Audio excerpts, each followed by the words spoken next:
सकता है जब शरीर में पुण्य नहीं रहता। इसलिए शरीर में पुण्य कैसे होगी? श्री कृष्ण गोविंद हरे मुरारे, हे नाथ नारायण वासुदेव, भगवान नाम का संकीर्तन करिए, यही कथा है। और ब्राह्मण ने कथा श्रवण किया और इस कथा के प्रभाव से शरीर में पुण्य की वृद्धि हुई। पुण्य की वृद्धि हुई तो ब्राह्मण ने सोचा अब भिक्षाटन मुझे नहीं करना चाहिए, कोई काम करना चाहिए। फिर ब्राह्मण ने धीरे धीरे काम शुरू किया। उस काम के बदले में फिर धन मिलने लगा। तो धन मिलने लगा तो ब्राह्मण भी अब कथा खूब हर महीने करने लगे। इस प्रकार करते करते धनवान हो गए। तो नारद जी ने फिर पूछा, भगवान ये तो ब्राह्मण थे, और किसने कथा सुना? वही सूत जी से भी सौनकादि से पूछ रहे हैं कि और किसने सुना? तब एक लकड़हारे की कथा सुनाते हैं। एक ब्राह्मण एक दिन कथा श्रवण कर रहे थे, उसी रामार्ग से एक लकड़हारा लकड़ी लेकर के कंधे पर आया, ब्राह्मण के घर आया और पूछा। एक ब्राह्मण रहते थे भिखारी, वो कहाँ हैं? लोगों ने बताया वो तो महल वाले हो गए। उन्होंने कथा वार्ता सुन करके पता नहीं कौन सी पुण्य उदय हो गया कि वो धनवान हो गए। वहाँ गए, ब्राह्मण कथा श्रवण कर रहे थे, बैठे कथा श्रवण किया और जल और प्रसाद ग्रहण करके जा रहे थे लकड़हारा। तो उन्होंने पूछा, ब्राह्मण देवता ये क्या है? तो ब्राह्मण ने कहा कि ये भगवान श्री सत्यनारायण का व्रत कथा है, तुम भी श्रवण करो, सारा पाप नष्ट हो जाएगा, तुम भी धन धान्य समृद्धि हो जाएगी। इस प्रकार जब भगवान सत्यनारायण का व्रत कथा का महात्म्य को ब्राह्मण ने लकड़हारा से बताया तो लकड़हारा जल पान पी करके लेकर के कांचनपुर में गया, जहाँ धनवान लोग रहते थे। और रोज धनवान लोग कहते थे आज तो इतने पैसे कम देंगे तभी देना, नहीं तो बिकता नहीं था। आज उसने मन में सोचा इस लकड़ी से जो भी धन आएगा उससे मैं भगवान का कथा श्रवण करूंगा, ऐसा मन में प्रतिज्ञा किया। गया लेकर के, आज तो सब लोग कह रहे हैं कि हमको इतने में दे दो, हमको इतने में दे दो, सब मांग रहे हैं। तो भगवान का कृपा यही है, जो नहीं सोचता है वो हो जाता है, वही भगवान का कृपा है। ठीक है। तो वो लकड़ी दुगुणम प्राप्तवान, सो बहुत दुगना धन प्राप्त हुआ। उसी से फिर इस प्रकार सामग्री ले आकर के श्रद्धा और भक्ति के साथ कथा श्रवण किया। इस कथा के प्रभाव से लकड़हारा भी धन धान्य समृद्ध हो गया। अब फिर नारद जी ने कहा ये तो गरीब था लकड़ी बेचने वाला, अब किसने श्रवण किया?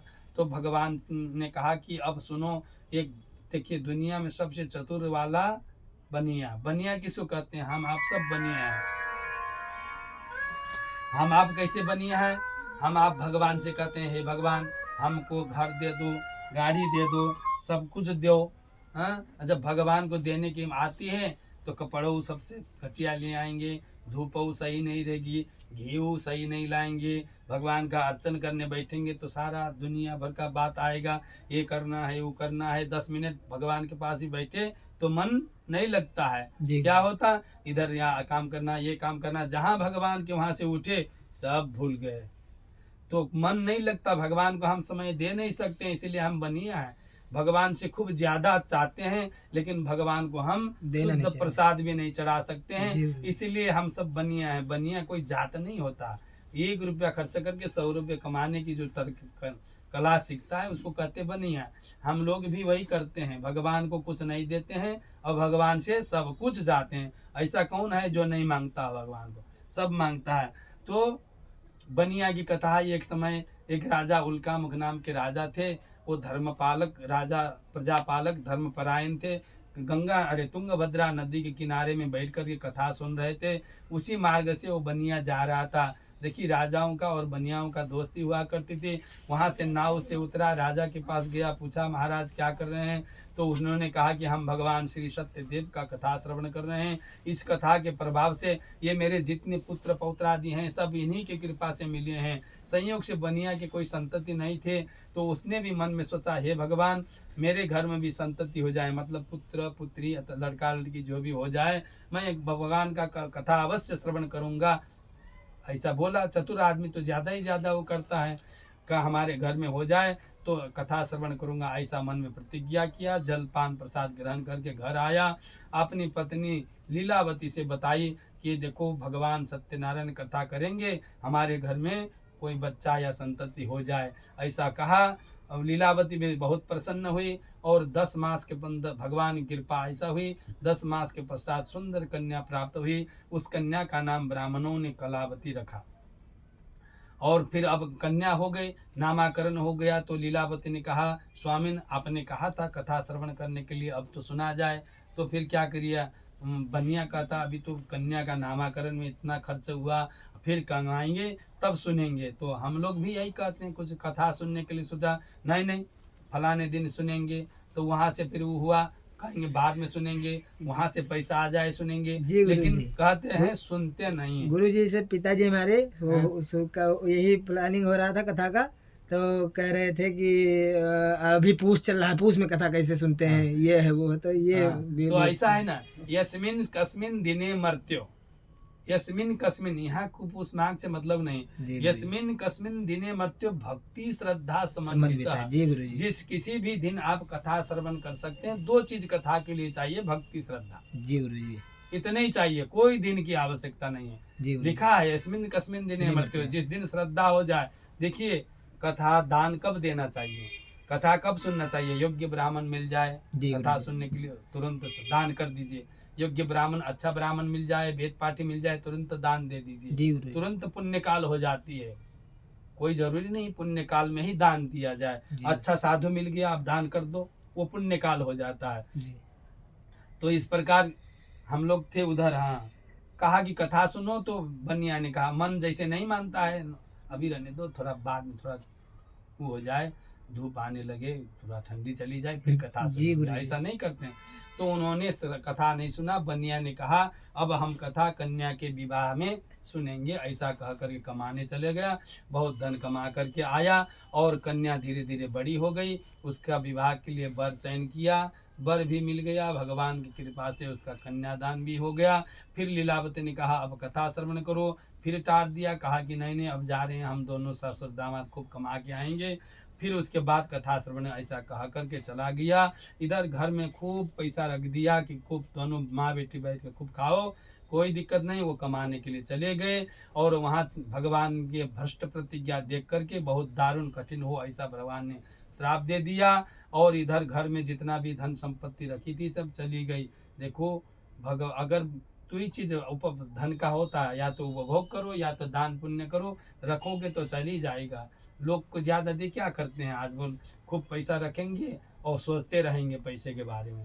हार्ट फेल हो गया, तुरंत 8-10 लाख रुपया स्वाहा, खत्म हो जाते हैं। तो इसलिए परमात्मा की भजन कीर्तन करते रहना चाहिए। ऐसा नहीं, नीति यह भी कहता है कि धन का रखना ही चाहिए, लेकिन भगवान से चुरा चुरा करके नहीं रखना चाहिए। तो उसके बाद इधर चोर आए, सारा चोरी करके सब सामान ले गए। कलावती लीलावती को खाने के लिए पिलाले पड़ गए। अब देखिए, अब हम लोग इतना सुरक्षित कर लेते हैं, पैसा ले जाकर तुरंत बैंक में रख देते हैं, चोरी ना हो, हैं तुरंत रख देते हैं। भगवान तो अनेक रूप हैं, काले कोट के रूप में आ जाएंगे। आप चल रहे हैं, जा रहे हो, स्कूटी आपकी फिसल गई, लग गया खर्च। हम तो बताते हैं, सोच रहे थे कथा में हम बचा लिए, लेकिन उधर पैसा खर्च हो गया। धन तो खर्च हो ही जाता है, इसलिए भगवान का सेवा बनते रहे तो धन की शुद्धि होती है। जी गुरु जी। मन की शुद्धि व्रत पूजा ये करने से होती है, और कोई दान पुण्य पूजन इत्यादि करने से धन की शुद्धि होती है। मन और धन शुद्ध हो जाए तो फिर रोग व्याधि बने ही नहीं।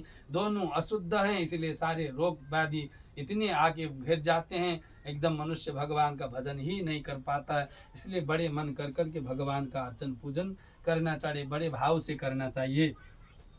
चले गए, इधर चोरी हो गया, खाने के लिए इधर उधर लगे। उधर भी वहाँ गए थे, चोरी, वहाँ सेठ और उनके दामाद खूब कमा कर आ रहे थे।